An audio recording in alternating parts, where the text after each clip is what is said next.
Okay, good morning, everyone. Good morning to the participants, and we have the guest of the day, Dr. Alok Kumar, with us. Good morning, everyone. On this wonderful day, we have the Quality Improvement Program or the Faculty Development Program with the two wonderful speakers. I welcome you all for the same and hope that we will have a happy and good learning. So, I would request our director to welcome the guest and also to welcome the participants. Over to you, ma'am. Thank you, Professor Lakshmi. Very good morning, ladies and gentlemen. On behalf of GIBS family, I, Dr. K. Aparna Rao, Director, welcoming all the dignitaries, faculty, and student fraternity to the program. Faculty Development Program, or we call it as QIP, that is the Quality Improvement Program, have proven to be successful for improving teaching skills in higher education. The program provides opportunities for faculty and participants to reflect on current knowledge about the practice of effective teaching and learning through dialogue, assessment, and research. The aim of the program is to promote campus-wide excellence in teaching, which supports the professional development of members in their early careers and enhances student learning. GIBS always hosts such program for the betterment of the students and teachers fraternity. GIBS, an institution of international educational standards, has successfully built its own reputation as one of the best schools in Bangalore city in terms of pioneering refined quality of learning, moral keep up, and intellectual support across the all encompassing span of advanced education in India. Our institution was set up under the aegis of Goel Educational Trust, envisioned as an institution of high academic standards. GIBS is ranked amongst the top business schools in the country. The institute has achieved a status of distinction by following the path envisioned by its founders. GIBS, as a renowned institution, indulged in providing innovative and globally accepted programs for individuals who endeavor to contribute to the sustained development and inclusive growth of the nation and the world at large. GIBS transform its students into leaders of the future and provide a congenial atmosphere for their studies. Let me take the pleasure to welcome our guest of the day today. We have a great honor of having among us the guest of the day, Dr. Alok Kumar, Professor, Indian Institute of Management, Visakhapatnam. We welcome you, sir. Let me take this opportunity to introduce Dr. Alok. Dr. Alok Kumar has been awarded PhD in Operations Management from Department of Management Studies, Indian Institute of Technology, Roorkee, India, and MTech in Indian Management from IIT BHU, that is Varanasi, with gold medal. His PhD work also received the Excellence in Doctoral Research Award from IIT Roorkee. During his PhD, he has been also awarded with prestigious Newton Bhabha Fellowship, jointly awarded with British Council, UK, and DST India. At the University of Sussex, UK, and Queen Elizabeth Visiting Fellowship at University of Regina, Canada, awarded by Government of Canada. Prior to IIMB, he was working with Jaipuria Institute of Management, Lucknow, in operations management area. His research interests are in multimodal logistics planning, data-driven logistics operation in industry 4.0 era, electric vehicles based freight mobility, and resilient logistics systems. His research work has appeared in top journals of operations and management science, such as Transportation Research, Part A, Policy and Practice, Transport Policy, Journal of Cleaner Production, and Journal of Enterprise Information Management, among others. He has also participated in Euro Winter School at the University of Padova, Italy, and presented paper in various conferences such as POMS USA, Euro, Europe, DSI USA, SOM India, Glow Gift India, and IEOM Society USA. Research interests, multimodal freight transportation, electric vehicles adoption in logistics, freight transport practices and policies, sustainable freight, urban and long haul transportation, and logistics 4.0. I welcome you to the session, sir. I extend a hearty welcome to the entire faculty dignitaries from the corporate, student fraternity, and my beloved colleagues and administrators who have graced this occasion. Welcome once again, and thank you so much. And to all the participants here, have a great and fruitful learning. Thank you so much. Over to you, sir. Thank you. Thank you very much, Professor Aparna Rao, Professor Lakshmi, and the management of the GIBS Bangalore. And I congratulate once again for planning this quality improvement program and giving me an opportunity to talk on the publication side. As Professor Rao highlighted that the quality improvement program consists of the current quality as well as how they can improve the quality of the teaching, quality of the research, quality of the publication. So because this workshop is based on the quality improvement, so that means I am sure that each and every participant had the quality, but there is a need of improvement. So how we can improve the quality?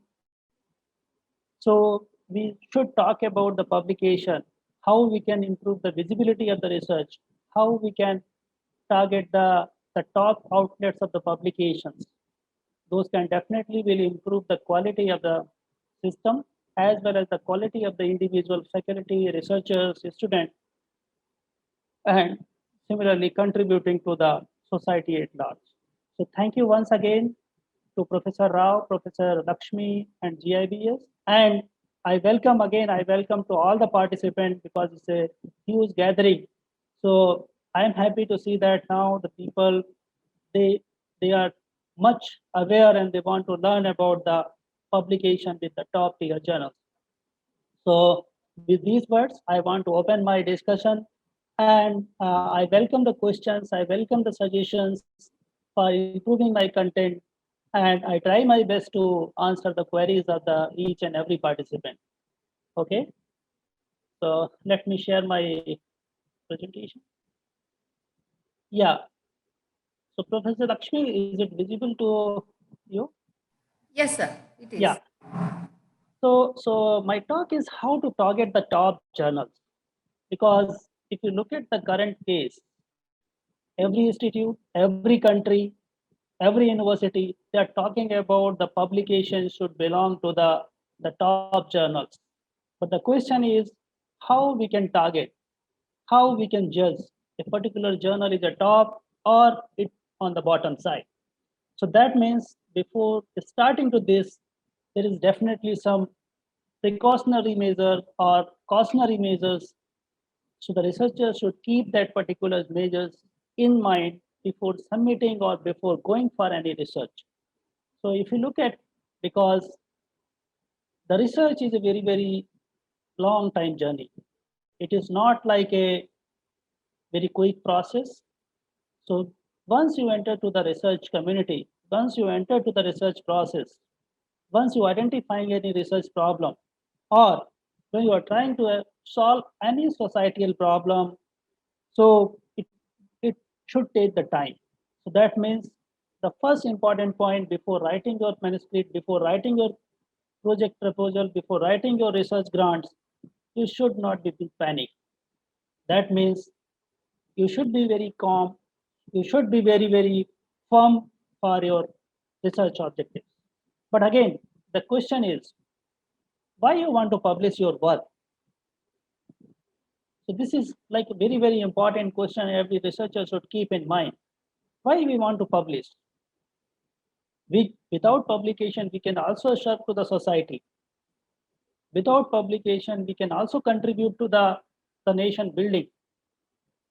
But as an academician, as an academic researcher, we should we should give something to the policymakers. We should give something to the nation, which is more rigor, which is more theoretically founded, which is more methodologically sound. So that means why you want to publish? So there are a couple of questions. Is it new and interesting? What you are going to be researched that should be new and interesting.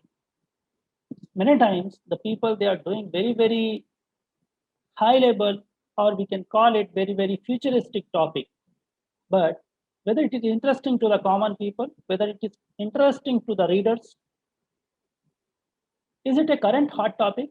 So I will give an example. If you look at to the past 1 year, most of the management or the commerce research or the engineering side research, they are converges to solve the COVID problem.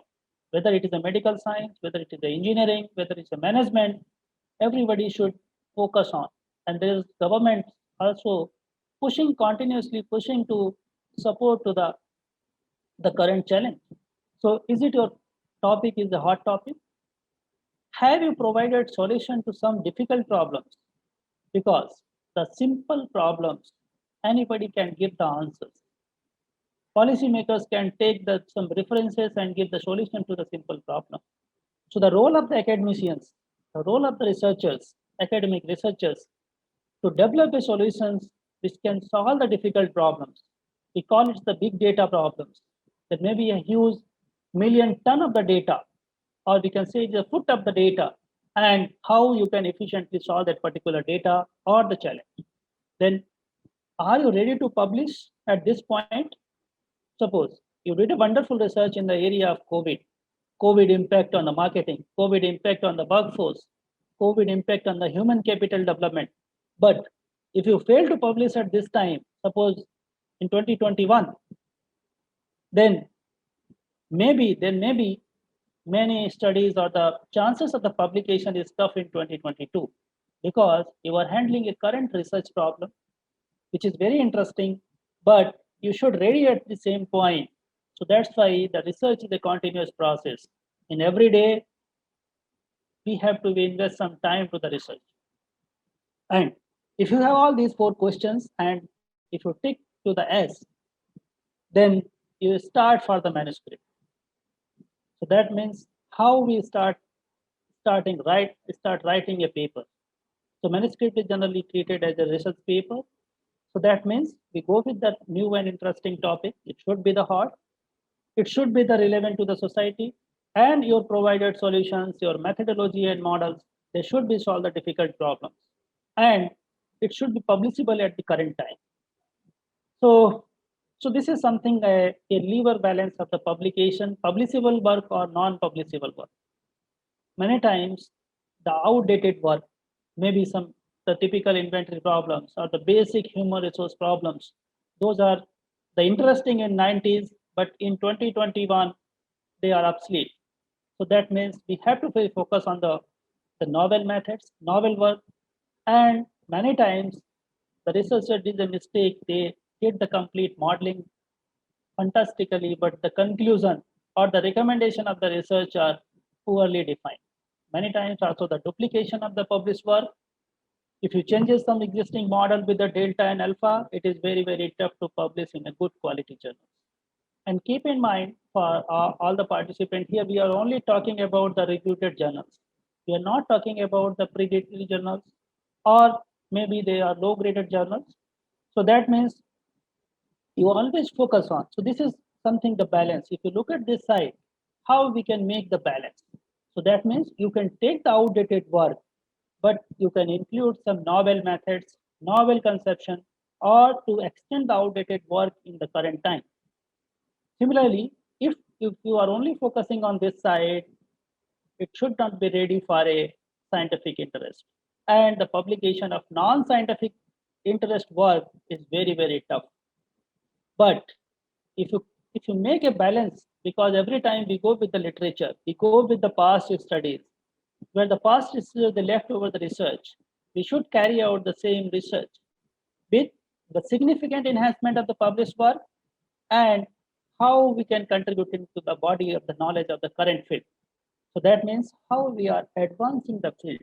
And if you are advancing the field, that particular paper, that particular manuscript is ready for the publication. But again, so this is again very, very generic questions, because sometimes many researchers, many academicians, they think that no, this is the top journal. Many times they think that no, this is the top journals. So, but if we look at to the complete system of the publication outlets, so many times, many flagship societies, those are existing from the last century, they have their own outlets. And in the past times, they are running by the renowned professors, renowned researchers. So they are treated as a top journal outlets, like the decision sciences, Journal of Operations Management, Management Science, which is considering the all across the management disciplines, Academy of Management, IEEE Transactions, which is very renowned for the computer science, electronics, electricals, management, then the Production and Operations Management Society, then American Society for Mechanical Engineers, which is typically having a very renowned journals in the field of mechanical, automobile, aerospace engineering, then the American Society for Civil Engineering. So if you look at to these, the top tier journals, so that means if you belong to the engineering, so the mostly the automobile, mechanical, industrial and production engineering, they belong to the ASME. The civil, architectural, transport, they belong to the ASCE, that is American Society for Civil Engineers. Electrical, computer science, electronics, they belong to the transactions. They are considering the transaction publication are in the top tier journals. And the management researchers across the disciplines of the management, they are considering this JOMPO, management science, AOM is the top outlet. And so this is up to when there is no unified ranking. So that means before 2010, we can consider the mostly researchers, they are considered the flagship journals of the different societies. But nowadays, we have different ranking systems. Maybe you might be aware about the different ranking system according to the FT50, Financial Times 50. So these are the top 50 journals of the world. Those are publishing the different management disciplines. Then UT Dallas list. So this is again the different list which is following by the various management institutions for their measuring their improvement or measuring their performance. Then the ABS. I think 2 days back, the ABS 2021 list is out. So mostly the UK or the British management schools, they follow the ABS ranking. Then ABDC, Australian Business Dean Council. So in India management institutes, now they are following the ABDC system for assessing the quality of the journals, whether it is belong to the A star, A, B, and C. So these are 4 categories. Similarly, in ABS, there are 4 star, 4, 3, 2, and 1. Okay, so based on that, we can decide our publication outlets. Okay, and now we talk about the non-management side. So the mostly they are considering the SJR ratios or the quartile 1 rank. So the quartile 1, quartile 2, 3, and 4. So based on the Q1, Q2, Q3, and Q4 index, the various engineering and the allied disciplines, they are considering the quality of the publication. So this is something about the how we can judge the particular publication outlet. Based on our work, we can decide that fit of that particular work should be in the top tier journals according to their ranking process. Again, this is something like a more theoretical side. So as we talk about why we need the publication, because we have to share the knowledge to the community. So that's why we need a publication. Suppose the Professor Lakshmi is sitting in Bangalore and she is doing in the research in the area of human capital development or the human capital development index for India. And if she is not publishing any report, any document on that, then nobody is aware about the work of Professor Lakshmi on Human Capital Development Index. So that's why it is a scientific information which is available to the world. So it is not only to the people from the people of the Bangalore. It can be accessed from the Washington DC. It can be accessed from the any part of the world. So that means if anybody is doing the similar research or the same kind of the Human Development Index in US, that particular researcher can refer the work of Professor Lakshmi. Then the scientific publication have their own identity, place and necessity. Like many times, many of you remember the famous professor or famous researcher's name because of you refer their work, not because of you are physically meted, you are having a good connection or anything. So that means the recognition of a individual, recognition of the institute, recognition of any particular country is based on the scientific publications. So that's why the academic publication should be share the information to the global community of the research and also help to the young researchers or the early career researchers to make a systematic, careful inquiry of the existing system and how they can improve the current system with the better solutions. So this is something about the motivation part. We can say it is a motivation part because many times it is an open-ended question, why we do the research. So this is, we can, why we do the research, that means how we can contribute into the body of the knowledge, how we are making the unique identity, necessity of your research. So this is something about the research publication. So now we come to the next part. What makes a strong manuscript? Because many of the times the researchers, they ask to their peers, they ask to their colleagues, please check, please read my manuscript, whether it is applicable, whether it is submissible for A category or A star category or any target outlet. So that means when you make a checklist, for a strong manuscript, that means in a manuscript, you should write a clear, useful, and exciting way. So that means how you are representing your thoughts, how you are representing your research problem, how you are representing your research solutions to the researchers, and how logically you are presenting the different things. That means a typical manuscript is start from the introduction, start from the title, then abstract, then keywords, then introduction, then literature review, then material and method, then analysis, then conclusion, like this. So that means how you are connecting from the title to the conclusion. Okay, we are not considering this references as a part because it is already cited into the body of the manuscript. So that means how we are making a logical connection many a times. Because why I am talking, because these are the typical do's and don'ts for a good manuscript. The title is something different. If you read the title, that is depicted the different meaning. Again, when you read the abstract is something talking about the different direction. Again, if you focus on keyword, they are not logically related to the complete manuscript. Most of the editor-in-chief, most of the editorial board,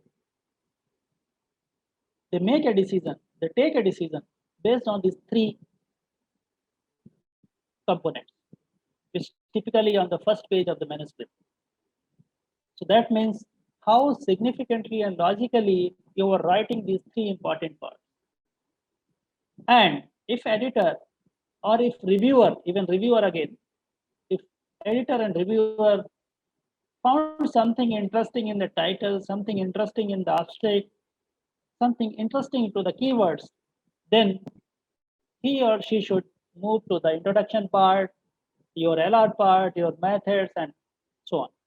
So that means A strong manuscript should be communicate a good message to the editor, communicate a logical message to the reviewers and the readers again. If it is a publishable work, because the editor and reviewers, this is the pre-publication part. The post-publication part is, if your post-publication part is not strong, it is very, very tough to get the visibility. So that means the visibility is nothing but how you getting the number of citations over a period of time. Okay. So this is something about how we are making a strong manuscript. Again, before writing any research paper, you should be very, very clear about what type of the research article you are going to be write. That means whether you are writing a research paper. That's why when you're submitting a paper to any journals, the first step, they given the different options on which category your publication belongs. Whether it's a full article, whether it's a research article, whether it's a review article, whether it's a short note, like that. So that means before writing your manuscript, you should decide on which category you are falling. Whether you are writing a complete research article, which is based on your research hypothesis, your research model, or you are communicating a short communication, or sometimes it is also called the opinion paper. Okay, so this is how we are deciding a particular type of the articles for the submission. Then the next, again, the quality, because again I will quote the same the thought of the Professor Rao. Why we don't need to publish to the high quality? We can publish with the poor quality also. But why it is the high quality? Why should we publish to the high quality? So again, we have to contribute to the timely and current research challenges. And the high quality, it is general perception, and the quality means when you are addressing a current challenge and publish with a good quality publication or high quality journals, it should be liked by the larger research community. Because the, the, the market and research community, they're always referring to the top journals. Okay, so that means when you are publishing with the high quality, the visibility of your work, visibility of your methods, visibility and impact of your code will increase. Then again, so if you look at why we are, again, we talk about the research culture, because now the many of the institutions, many of the universities, they are included research as a performance matrix. Teaching alone is not the performance matrix. So that means they are giving the more importance to the research comparison to the teaching. So how and how that particular publication and number of publications and good quality publication helping to the leaders of the institution to make a decision. So many times for the tenure track positions, they are looking for the good publications. For the promotion, they are also considering the publication in the top journals or the number of publications in a year, number of publications during the assistant professorship, number of publications during the associate professorship for applying for the professor. Then the reward and incentive system. Like many institutions in India, now they are also included the incentive system. If you are able to publish to the good quality, again the quality means in case of the ABDC, the A star or A, they are paying some incentive amount, and also included some points for your professional growth and to make impact. So so why this need of, because if you look at to the Indian institution rankings, NIRF, National Institute framework. So if you look at to the research, I think they are having the 30 points. So that means the every institute, they should make at least the required number of the sorry, required number of the publications for participating into the NIRF ranking system. That means how an individual institute is going to be make an impact. and as well as, so this is something related to the professional or the institutional side, but you can do the high quality work for your own reputation. That means that could be treated as a evidence for your colleague, that could be treated a motivation message for your research scholars, your friends and all. So this is something why we need a publication. Okay, so now your manuscript is ready. Now your type of the article is ready. Now we move to the right journal. So now there is a need of how we can search for a good journal. So how we are searching that particular journal? So this is aimed to reach the intended audience. Suppose you are doing the research in the area of marketing domain. So your publication outlet should belong to the marketing journal.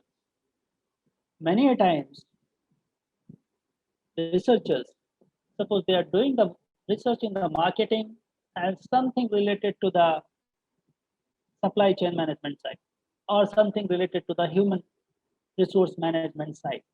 And they submitted that particular work because the marketing is loaded with that particular manuscript. So they submitted that work to the human resource journals.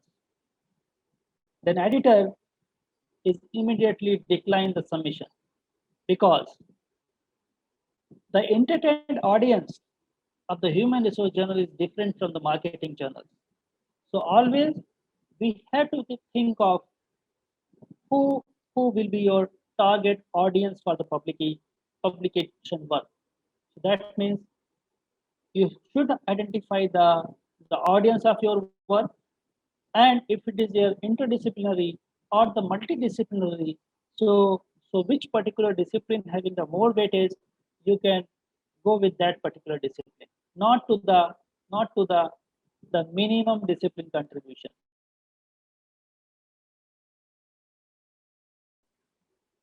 Also, the shortlist a handful of the candidate journals. So this is also very important. So once you are preparing the manuscript, in the same time you keep some the target publication outlets where you can submit immediately your work after completing the manuscript. So that means it may be 3 or 4. Suppose you are working with the marketing management or the industrial marketing, so you can target the industrial marketing management journal, Australasian Journal of Marketing Management, or you are working in the operation management side, then you can think of the EJOR, IGP, IGPR, PPC. There is various lists. But the shortlisting of the few key journals before writing your manuscript is always helpful. Also, when you search for the journal or publication outlets, you should read the aim and scope of the journal. What type of the articles considered? Type of the articles, because if you look at to the journals hosting by the Taylor and Francis, mostly they have a word limit of 10,000 words, including the references, appendices, tables, figures, etc. So that means if you are thinking of a journal X, which is having a word limit of 5,000 or 6,000, for example, and your ready manuscript is 8,000 words, and if you are not reading the aim and scope, word limit, type of the article considered, whether they are considering the review articles or not, and you submit it to that particular manuscript to that journal, it is immediately rejected. Many times, editors they keep that manuscript for a longer time, for example, 2-3 months, and after give the rejection decision. So that means you should focus on the type of the articles considered. What type of the article is considered by the journals? Then the readership, because many times many IEEE transactions journals or the ASME, ASCE journals, they are looking for the industrial applications, and they do not consider the complete lab based or the modeling based publications. So you should think about the readership, who will be the target audience. Then subscription versus open access. Many times some paid journals, or they only publish with the open access. They don't have the subscription option. So you think of that. If you have the enough funding sources, then you can go for the open access. And again, if you look at the aim and issue and the speed of publication. So the speed of publication is nothing but there are two important parameters. One, speed of the review. Second, once your manuscript is accepted, how much time it will take to get the volume number, or how much time it will take to, so online. Okay. So this is also important parameters because the various publishers, they took a 6-7 month time after the publication to issue the volume number and further time for the online hosting. So that means because various universities, I'm sure there are various research scholars too. So the various universities, they considered only a paper with volume number, page number, etc. for their award of the PhD. So make sure your eligibility criteria and what is the important publication is. Okay. Then the peer review process. Many journals, they follow the single blind process, double blind process, and the open review. So you should be, because the many of the again the many institutions, they follow a peer reviewed journals. Okay. Then the bibliometrics. Okay. How the different writing styles of the journals they are following, and the content innovation. Okay. So these are the important investigation before you are targeting a right journal. So this is a typical structure of a well-defined manuscript. So we have already discussed, they start from the title, abstract, and keyword. So if you look at this is the page number 1. Now, the second important section is the introduction, method, and result and discussion. So if you look at, so this is the central part of the manuscript. And finally, you wind up with your manuscript conclusion, acknowledgement, references, appendices, or any other material. Okay. So that means, but many of the people, many of the researchers, they think that this is a process of top-down approach. But logically, it's not a top-down approach, because if you look at to the connection between this particular part and this particular part,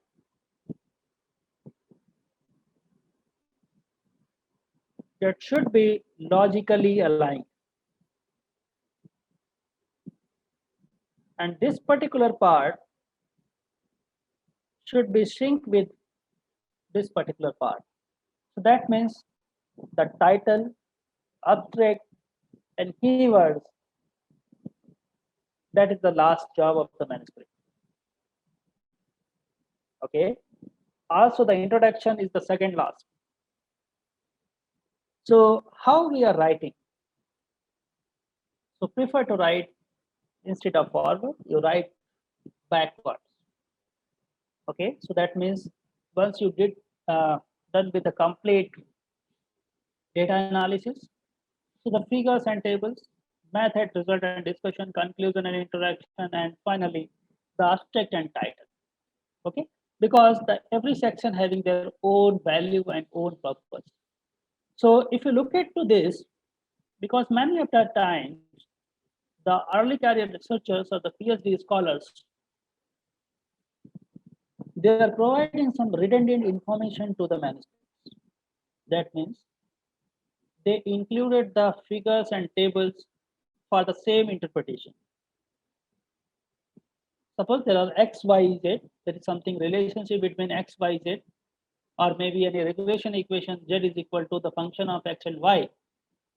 So they are giving the table, also they are giving the figure, how the Z is varies with the X and Y.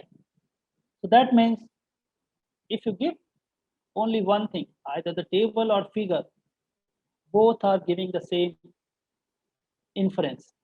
That means, but they're including the both the things.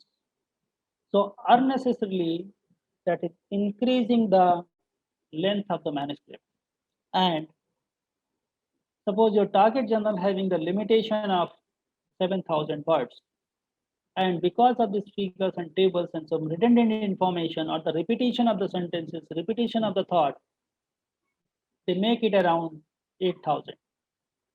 Sorry, your manuscript is straightforward rejected because it is the outside the word limit of the journal.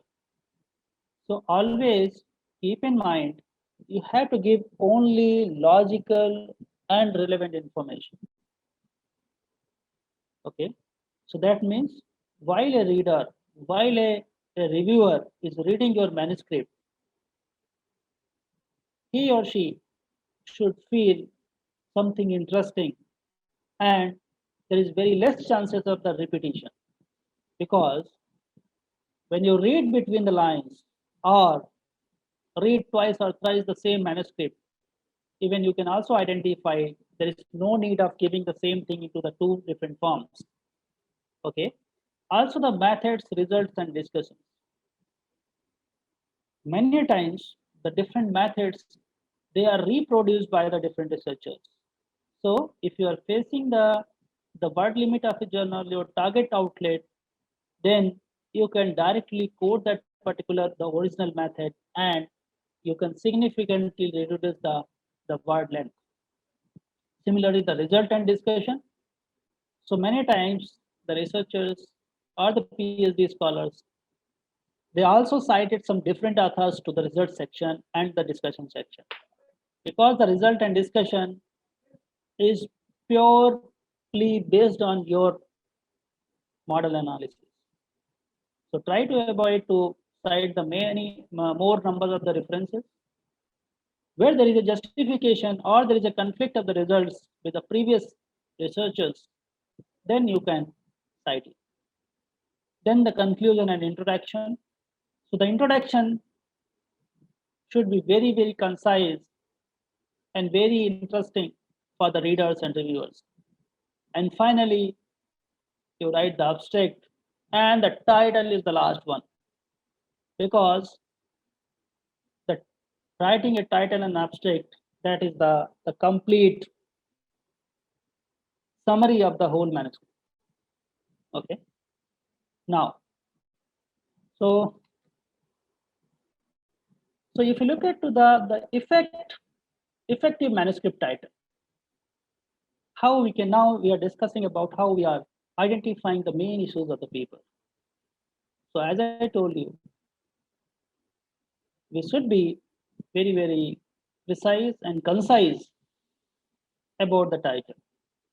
Whether the title is reflecting the actual research problem or the actual research objectives, and it should be accurate, unambiguous, because many times they included some methods name in the title. And because of the methods like a dual path mediation effect, mediating moderating effect, and because of that, they are losing the some true flavor of the manuscript. So use professional language and avoid rarely used abbreviations. Try to avoid the abbreviations in title. That means, like many times, the people they write the supply chain management (SCM) or the human resource (HRM). So try to avoid the abbreviations in the title. Okay. Then the next part is how we are deciding the keywords. Okay, so because the keywords, they help to the editors for finding the potential reviewers for the manuscript, and how we are labeling the manuscript. because once you submitted the manuscript, how the editors, they are selecting the different reviewers. So that is based on the keyword analysis, which particular researcher is working in the same domain, and editors try to send your manuscript to the area experts. Okay, so that's why always use very informative and very connective keywords for your manuscript. Suppose if you are doing some research with the human resource management, and if you are giving something related to the sustainability or some human capital or the social capital, okay, that is not the relevant, because these are mostly used for the indexing and abstracting services, which will be impacting your own visibility as well as the manuscript visibility in future, and should be very specific. So that's why the many of the journals, they are limiting the keywords up to 5 or 6, and should use only the well established, well used abbreviations in the keywords like a DNA, HRM, SCM, so on. So this is something about the keywords. Now, the abstract. So if you look at the top journals, mostly they have a restriction for writing the abstract. They are not allowing a free content for writing the abstract. They are giving very limited words, like 150 words and maximum 200 words. Even many journals, they are giving only 100 words for writing abstract. So that means you should keep it as brief as possible. Summarize the problem. So that means the typical abstract structure is start with the problem formulation, methods, results, and conclusion, and it should be clearly and well connected. Each of the sentence, those are used for writing the problem, method, result, and conclusion. They should be interconnected. Make sure it should be accurate and specific, and also catchy to the reviewers and readers.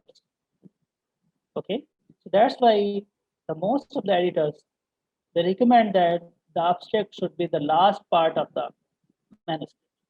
And generally, there is a rule of 10.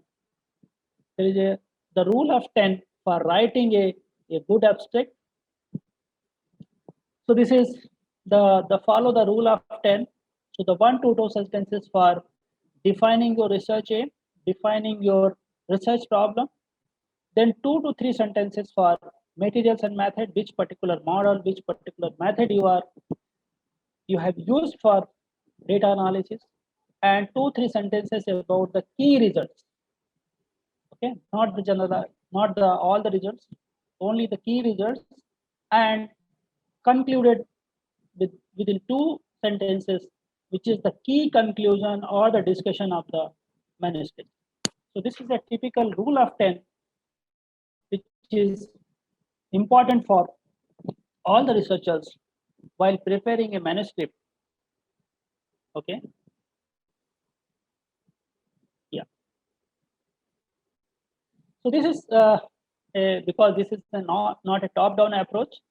So we make it, it's like a how we are organize the different data for writing a manuscript. So you start with your data analysis part. Which particular figure is important for your manuscript, which particular table is, or which particular data is necessary to shown in the manuscript. Then method, result, and discussion, conclusion, and introduction. So this is the typical flow diagram, or we can say structure for writing a good article. Okay. So now we again the contribution of the authorship. This is also very important, because many a times many of the researchers, they think that we should include the name of some renowned professor, renowned researchers, and that can help in publication. In some points, it may be true, okay, but you should honest with your authorship. If you are contributing a large, if you are if you are writing the complete manuscript, then you should keep your leadership in the front of the manuscript. Okay, because many a times once your visibility is going on, then the people will recognize by your name and your work. Okay, so always honest with the authorship, the order of the authorship, the ranking of the authorship, and the etc. So now your manuscript is submitted to the journals. Good luck, and your receipt. Yeah, sorry. So the revise before. So this is your first submission, or we call it the first submission. So now you're ready with the draft, which is consists of all the important component of the manuscript. You read your draft one, revise. If there is any redundancy, you should remove it. Then take a first draft again, and once you find there is minor chances of the redundancy, minor minimum chances of the error, okay, then you should, and your co-author should approve the draft, okay, and you should communicate to the journal for the reviewing process.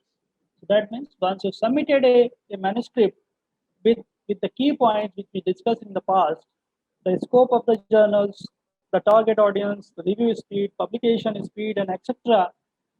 Now you wait for your first revision. So this is typical structure for how we are submitting a paper and passes to the editorial board and reviewers, and again the different stories of the process, acceptance and rejection. So this is the submit a paper. If the basic requirement is met, that means whether it belong to the journal's scope and aim, then the editor assign to the reviewers. If it is not, so it is straightforward rejected. So that rejection is called the desk rejection. And when it reaches to the reviewers review the manuscript and give the recommendation. Editor again collect the reviewers, 2 reviewers, 3 reviewers, 4 reviewers, or any number of reviewers, and collect reviewers recommendation. And if the reviewer they are recommending reject the manuscript, there is no new contribution, there is no novel method, then editor immediately they again the reject. So this is the rejection of the first revision. And if there is a chances of improvement, then the revision is again it goes to the revision required and revise the paper, submit again and with the same process, and finally it is accepted. Okay. Again, if it is rejected by the reviewers, it is rejected. So this is a typical flow chart for a publication from the submission to the different processes and the acceptance. Okay. So now as author, your job is over. Now the second part, how the reviewers they are acting with your manuscript. So the reviewers they are checking for the importance of the hypothesis. That means what the research problem you are framing, whether that is relevant to the society, whether that is relevant to the researchers, or it is a new problem. That is originality of the manuscript. Then how you are processing your thoughts, research thought, and finally the well presentation. So if you look at that, the 100% nobility, 100%, suppose this is a 0%, this is 100%. A 100% nobility in a paper may not be lead to the acceptance. A 100% technical quality in a manuscript could not lead to the acceptance. So that means there is something, the optimal mix. There is something connection between the nobility and technical quality of the manuscript lead to the good revision. Okay. So that means they should be the reviewers. They are looking for the nobility and technicality of the paper into the different dimensions. So again, so this is we have already discussed, and how to decide the journal outlets. Okay, so like in management, most of the institutions they following the ABDC or the ABS ranking. Okay, so the researchers or the PhD scholars, those are doing research or doing PhD in the management or the commerce discipline, they should focus on the ranking, because many a times the research scholars they did a mistake. They publish with the Scopus index paper, but that institute or the university having restriction, no. The paper should belong to the ABDC or paper should belong to the UGC care list or the different indexing patterns. So the researchers, the research supervisors, PhD scholars, so from day one, you have to be very, very clear about the which particular indexing you are targeting. Like those are the fellows are working in the area of engineering science. So they are mostly treated as the Q1, Q2 quartile one ranking or the SGR ratios. So for them, there is no need to focus on ABS, ABDC, CNRS, or Scopus. They should focus on the SGR rank journals, Q1 journals. Okay. Then also the domain impact, because many of the journals they're not having a good rank to any indexing system, but their domain impact is very, very high. Here the domain impact is there may be some journals in a particular domain, such as like human resource management. There may be some journals it is very, very tough to publish in that journal, but their ranking is lower. For example, there is one journal that is called the Expert Systems and Applications. So the expert system and application is considering the work from the computer science, electronics, mechanical engineering, industrial engineering, supply chain, information, many fields. And the publication in that journal is very, very tough. Very, very tough. But the expert system and applications ranking in ABDC is C, ABS is 1 star. So that means if you go by that particular ranking, it is like a poor quality. But the domain impact of that journal is very, very high. Okay, if you have publication in that journal, the most of the researchers they recognize that journal is a very, very high domain impact. Again, the publication is speed.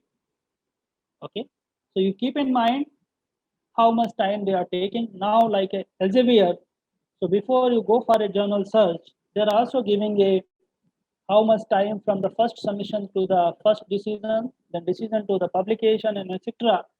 So you should focus on the publication matrices.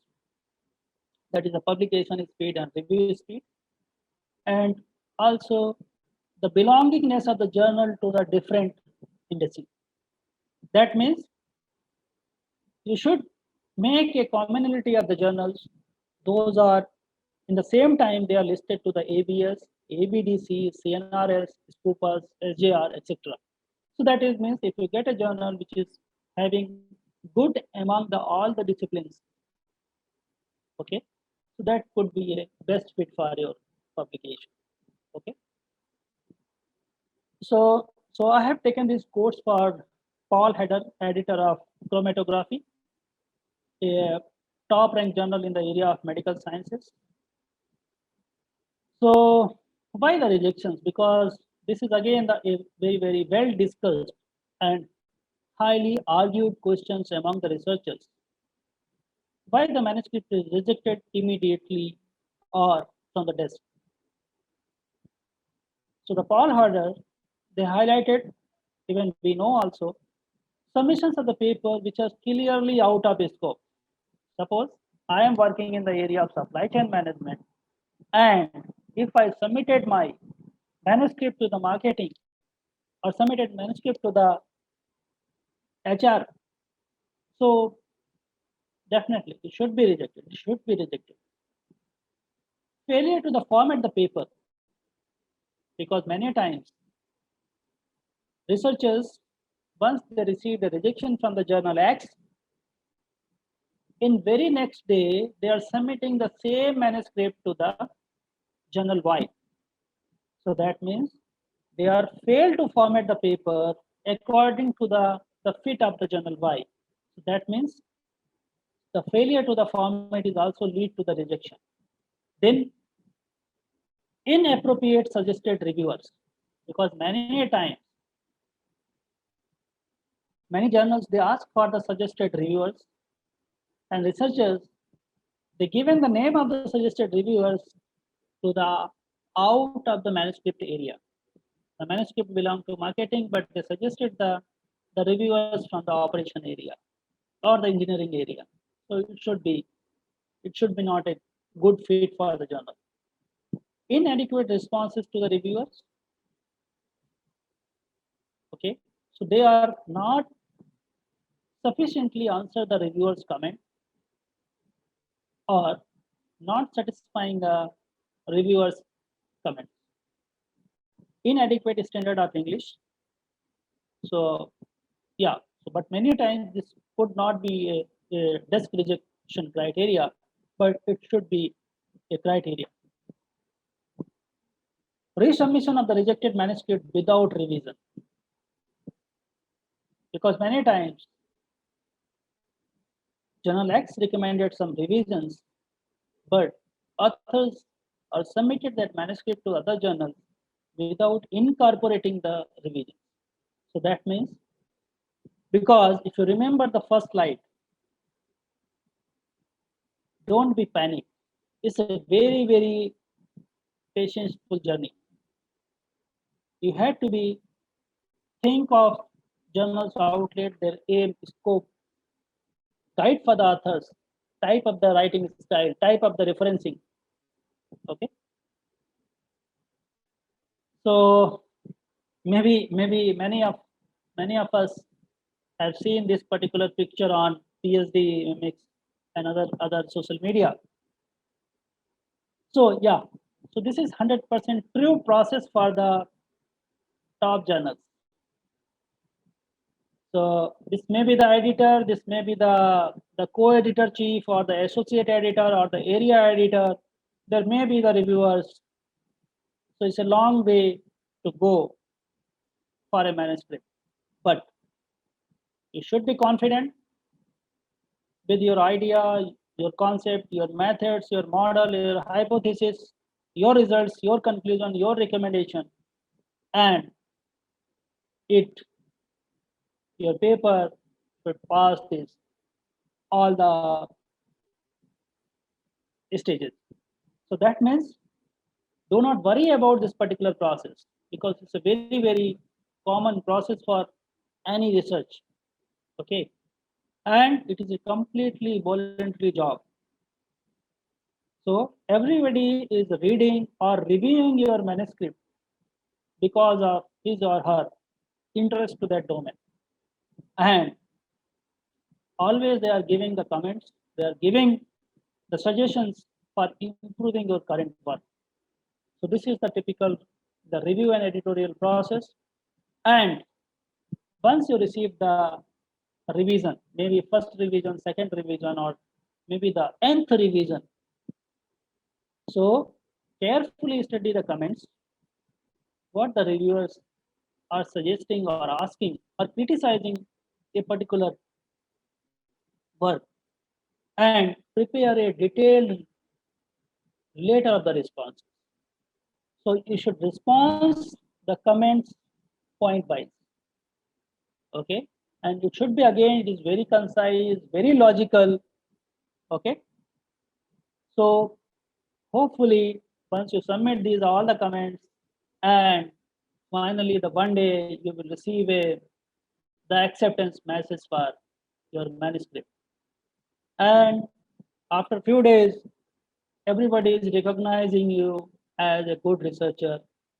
Okay, so this is a typical process, but till this particular point, you should not be panic. You should be patient. You should be believe in your work, hard work. You should believe in your research thought. Okay, so with these words, I want to close my discussion at this point, and these are some important references. So after this presentation, I will also share this PPT for your reference. You can read this on Science of Scientific Writing. Okay, so then you will get more idea.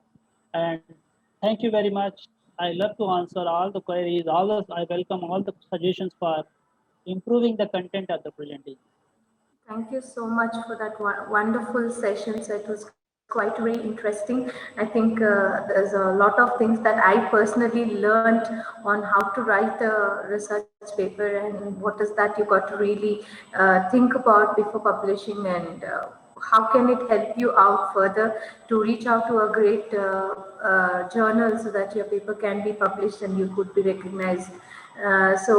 May I request all the participants to kindly put your question on the Q&A so that we can take up one by one. So we already have a couple of questions that's there in the chat box. So I think we will take up one by one. We have the first question by Usha Prabhu. She's saying, can you just tell more about the Scopus Journal or Web of Science Journal? And she also has another question. Is it necessary to give the theoretical background of the topic for good journal to publish? So to you, sir. Yeah. So Usha, you asked very good question. So because the Scopus and Web of Science, they are two different indexing systems, and based on the quality of the journal. Because in 2021, you started a new journal. So after 3 years, it is eligible for the Scopus indexing. And once in 2024, the Scopus done the indexing, you maintain the SJR ratio for again 3 years, then the Web of Science will consider for the index. So in a nutshell, you can say that the Scopus is very, very initial level of the indexing or the initial recognition of the journal. And the Web of Science little higher side, because the Web of Science again having the three different indexing. First, that is SSCI, Social Science Citation Index, then SCI, Science Citation Index, then ESCI, Emerging Science Citation Index. So based on that, they are deciding the different rankings. So that's why the many of the universities, they put the restriction for the Scopus Index publications or the WAS publications. All right, so thank you. Now, we have another question. How would we know that our research is innovative? This question is from Jai Kumar Surya Narayana. He wants to know. Surya, yeah. So the innovation, because if you remember the first slide, so that is the job of the researchers. Whether the society is believing that you are doing innovative or the non-innovative, but the researchers should believe in their own work, right? So that means, suppose you are giving certain measures for controlling the COVID-19 spread. Okay, so maybe if you search with the Lancet, there are million of studies, but every study is unique in that term. Suppose you are doing the same study in the context of southern India. I am doing the same study in the context of the northern India. So this geographical biases or the geographical difference for the same study is a innovative. Suppose you are considering the women's, children's as in your data set. I am considering the old people in my data set. The rest of the method model, they are similar. But the population which you are considering and I am considering, that is innovative, because what is your recommendation, that is only applicable to the women and children. And my findings, my recommendation, they are applicable to the elderly people. So that means when the policymakers they are looking for some policy instruments, they can easily take the recommendation of published work. So this is the innovativeness. So it is not always your method is innovative, your model is innovative, your data is innovative. It could be any dimension of the innovativeness. Okay. So you Right. can see the different domains, different verticals for the innovativeness. Thank you so much, sir. Rightly said. There's another question by Tirumagal Pillai. They are, as the question is, sometimes we observe few journals which are mentioned as scopus, which doesn't appear later after a year. In this case, how we can mention is what her question is. Yeah. All right. Yeah. So answer to this question is, so the indexing, like day before yesterday, the ABS released the 2021 indexing, or the ABDC in 2020 they are releasing the indexing of the different journals. So they take a cycle of 3 years, and after 3 years, they are reviewing the process of the publication for a particular journal. And if there is any malpractice, if there is any decline of the reputation of the journals, then that particular societies or that particular indexing bodies, they remove that particular journals or they downgrade that particular journal in current ranking.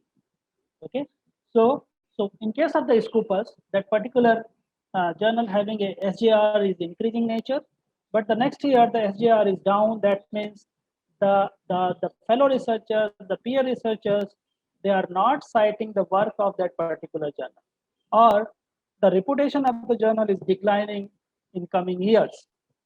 So that's why if it is continuous for the 3 years, then Scopus is also removed from their own database. So this is the process for indexing. Great.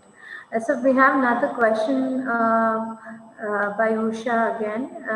What can you please tell the difference between Group 1, Group 2, UGC and UGC care list Yeah. journals? So I'm not 100% sure about this answer because mostly I'm discussing Scopus, Web of Science, ABS, ABDC. But the UGC care list 1 is consisting of any journals, those are indexed in the Scopus or Web of Science or any international society. The list number 2 is consisting the various Indian journals. Those are not indexed to the Scopus. Those are not indexed to the any other indexing body. So UGC itself index that particular journals, and that comes under the list number 2. All right, sir. So can we take up the next question? We have a question by Mr. Alex. How to evaluate qualitative research objectives? Yeah. So Mr. Alex, yeah, good question. So the qualitative research, okay. So it can be based on the grounded theory. Suppose you go with the n different numbers of the interviews, you can decode that interviews with the n vivo or the qualitative research tools, and accordingly you can proceed with the conclusion and the finding of your grounded theory based research. Okay.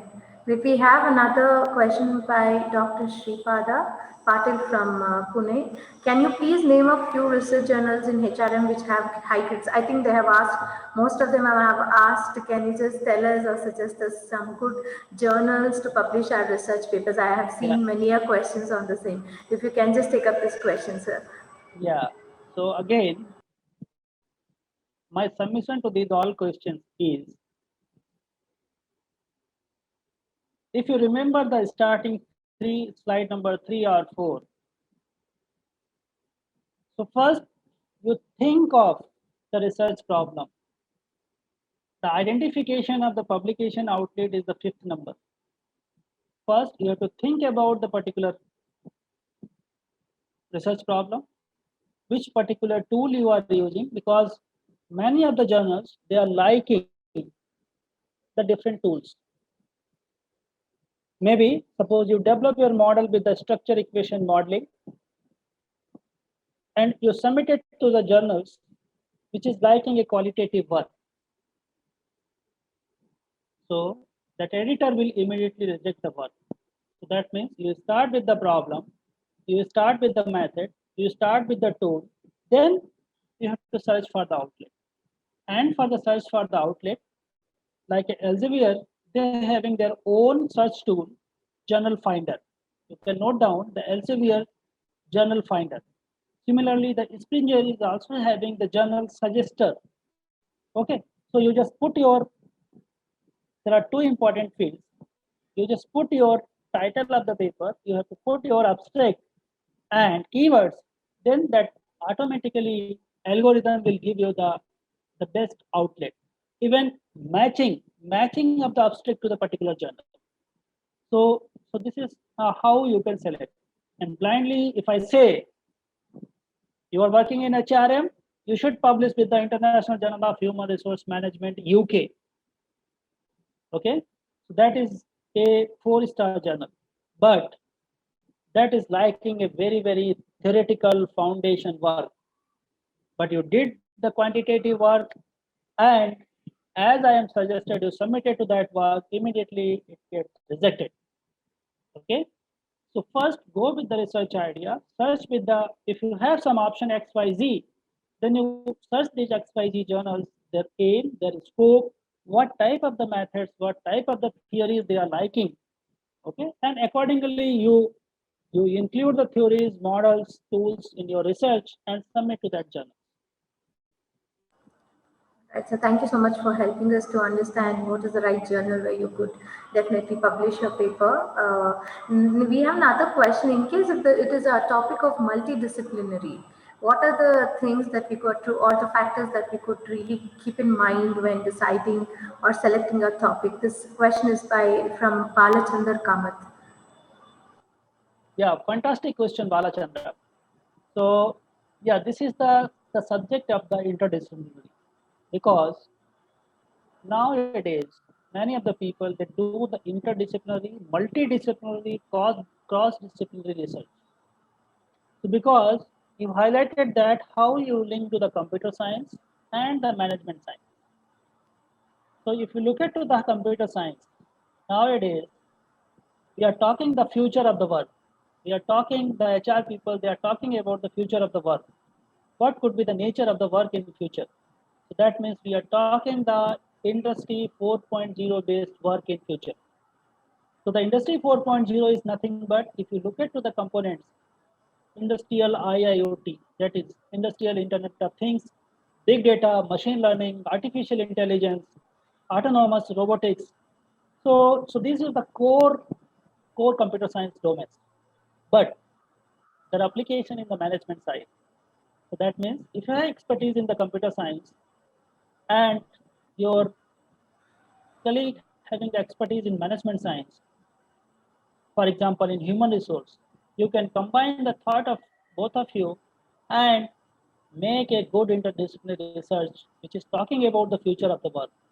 How machines are connected with the people in future, how they are trained the machines, those are can work with the humans. All right, so thank you so much. I think I have a list of another questions pouring in. Mostly since we have shortage of time, we would wind it up over here. And may I request Professor Girish, HOD UG, to propose the vote of thanks for the session. Over to you, sir. Thank you, ma'am. Honorable Speaker for the day, Dr. Alok Kumar sir, respected Director Madam, Dr. Aparna K. Rao, host for today, Ms. Lakshmi RB, and all my dear participants. It's my privilege to have been asked to propose the vote of thanks on this occasion. I, Girish Babu, Assistant Professor, on behalf of GIBS family, extend a hearty vote of thanks to Mr. Alok Kumar sir for inspiring us through this session about how to choose a journal for publishing your research paper. I especially liked where sir clearly mentioned the differences between academic and scientific publications, what is our research culture, how do one choose a right journal. And I also thank for patiently answering the various questions which were put forward by our learned listener. Once again, thank you, sir. Thank you, one and all. Over to you, Professor Lakshmi. Thank you so much for that wonderful vote of thanks, sir. Thank you, Alok, sir, again for accepting our invitation and delivering a wonderful session. And to all the participants, we have another session at 2:30 p.m. By Dr. Sachin from Plymouth University, UK, who would be addressing on qualitative and quantitative decision. It's going to be really wonderful. We can assure you for sure. Would request you all to kindly rejoin again by 2:30 for another wonderful session by Dr. Sachin. Alok sir, I thank you again. Hope to looking forward and hope to have more such wonderful sessions from you. Thank you very much, Professor Lakshmi and Mr. Girish Babu, and also the Professor Aparna for inviting me for such a wonderful and timely talk on the research publication. I am hoping that the few points which I mentioned, they will helpful for the PhD researchers or the professors or the academic institutions for building a nation more research robust and the solving the societal problems. So thank you very much. Thank you, sir. Thank you so much, sir. Thank you again. To all the participants, I repeat, to join the next session, please use the same link that you have used right now. You could join with the same link again, exactly by 2:30. Certificates would be given later stage once the session is completed. We would let you know when the certificates would be issued. See you all next again at 2:30. Thank you so much.